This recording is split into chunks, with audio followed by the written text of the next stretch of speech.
This stat is going to blow your mind. So take a look at these two players. Player A has 28 goals and 99 assists, while player B has 38 goals and 105 assists. Who are these guys, you ask? Well, here's a hint. Both of them are Real Madrid legends, and judging by the stats of more assists than goals, they're definitely not strikers or forwards, because player A is one of the greatest midfielders in Real Madrid history, as well as one of the best midfielders in his generation, Toni Kroos. However, player B, get this, is a defender, and he's no other than Marcelo, a defender having more goals and assists than one of the greatest midfielders of this generation. That's crazy.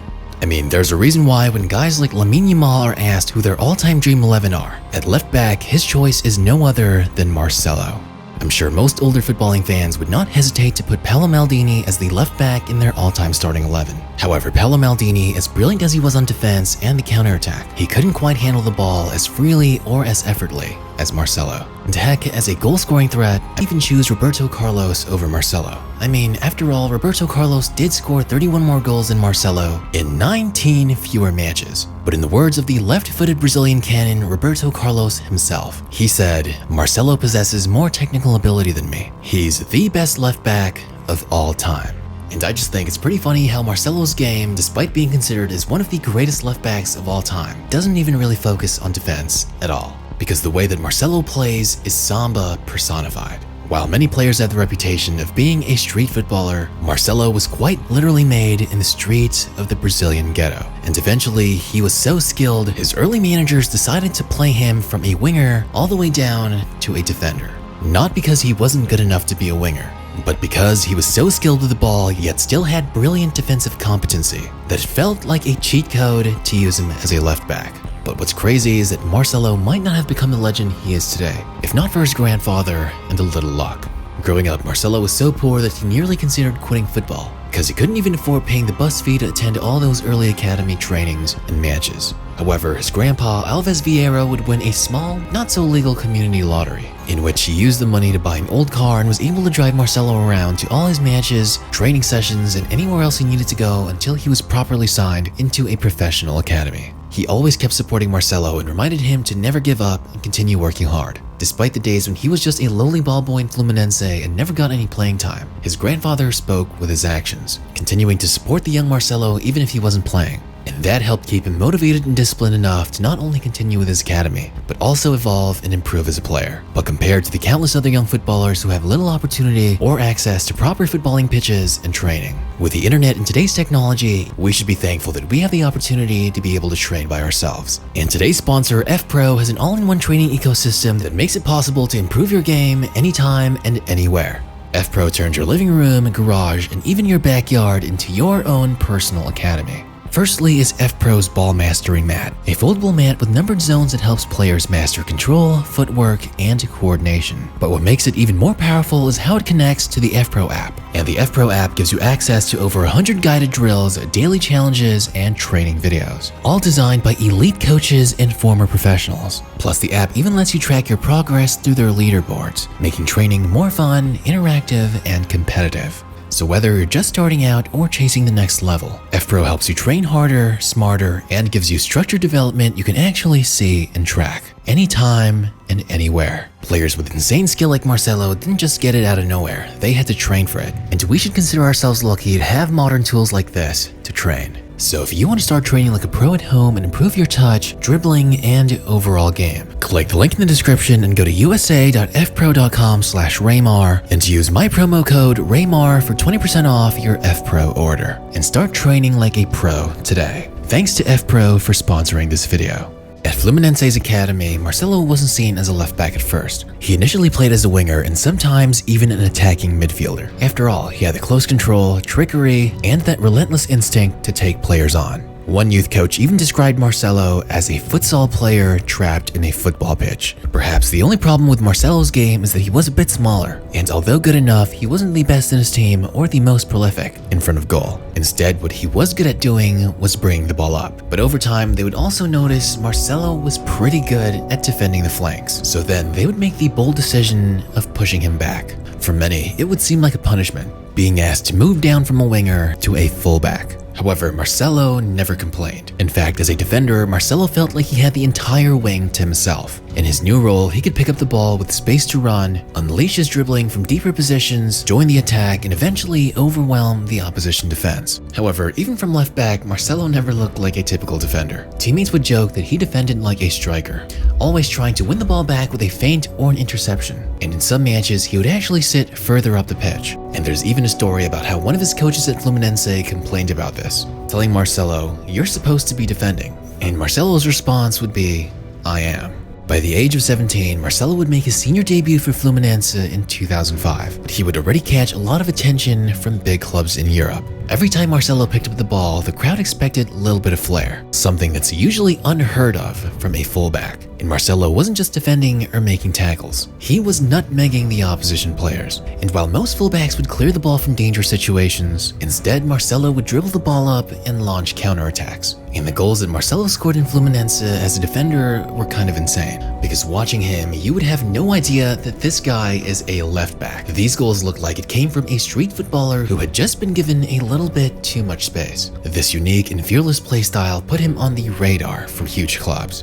By late 2006, everyone in Brazil knew Fluminense's teenage left back wasn't a normal defender. He had the heart of a winger, the moves of a futsal player, and the energy of a marathon runner. Despite Fluminense experiencing multiple managerial change in the 2006 season, being one of the youngest players on the squad, Marcelo remained constant in the lineups. Real Madrid scouts noted too attacking for Brazilian football, but Marcelo is perfect for Spain. When Real Madrid signed him in 2007, most fans thought they were buying a left back. But what they didn't realize back then is that they were getting something much more. Back then, Real Madrid was confident enough to give the 18-year-old Marcelo the weight of all the expectation.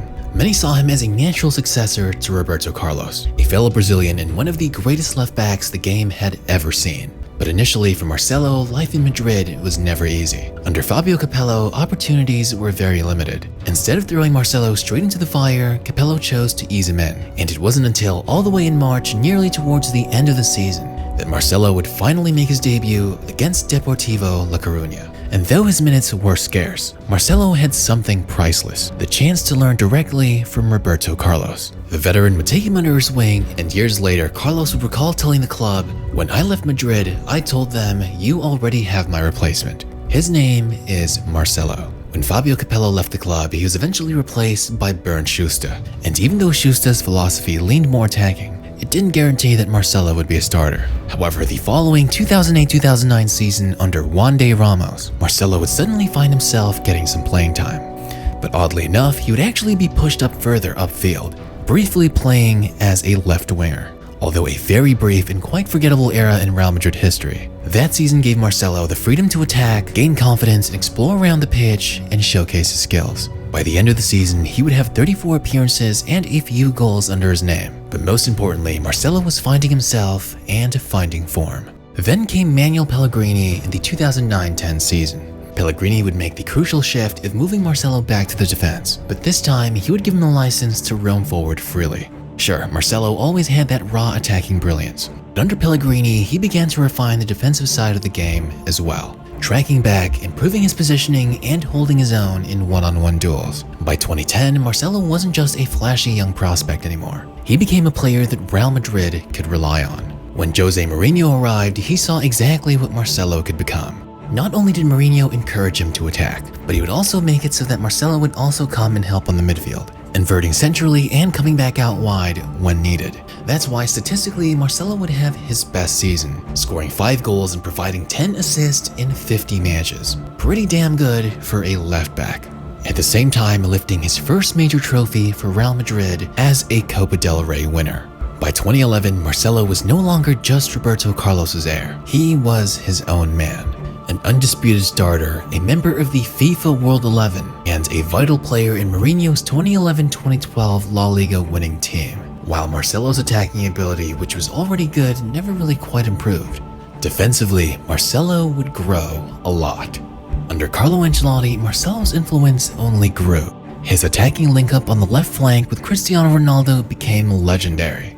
Marcelo's dribbles, overlaps, perfectly timed crosses, and ability to cut in made Madrid's BBC so much more dangerous. While guys like Modric and Kroos were controlling the midfield, many times they would dish it out to the cutting Marcelo for him to provide the assist. But some will say Marcelo really peaked in 2017 and 2018. Marcelo would set up Ronaldo in the Champions League final against Juventus. Then a year later, he scores against PSG, Juventus, and Bayern, including that gorgeous chip over Buffon after combining with Ronaldo. And of course, it would be Marcelo in the 2018 Champions League final to send a cross over to Gareth Bale for that insane bicycle kick goal.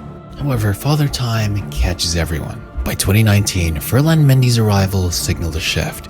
Marcelo was no longer the automatic guaranteed starter, and his minutes were reduced with injuries and age. In 2021, following Sergio Ramos' departure, Marcelo would be named the club captain, making him Real Madrid's first foreign-born captain in over a century. Even though he was a rotation player a lot of the time, Marcelo's leadership and mentorship made him vital off the pitch. And in 2022, he bowed out in the best way possible, lifting both the La Liga and Champions League title, becoming at the time the most decorated Real Madrid player in history. 546 appearances, 38 goals, and 103 assists.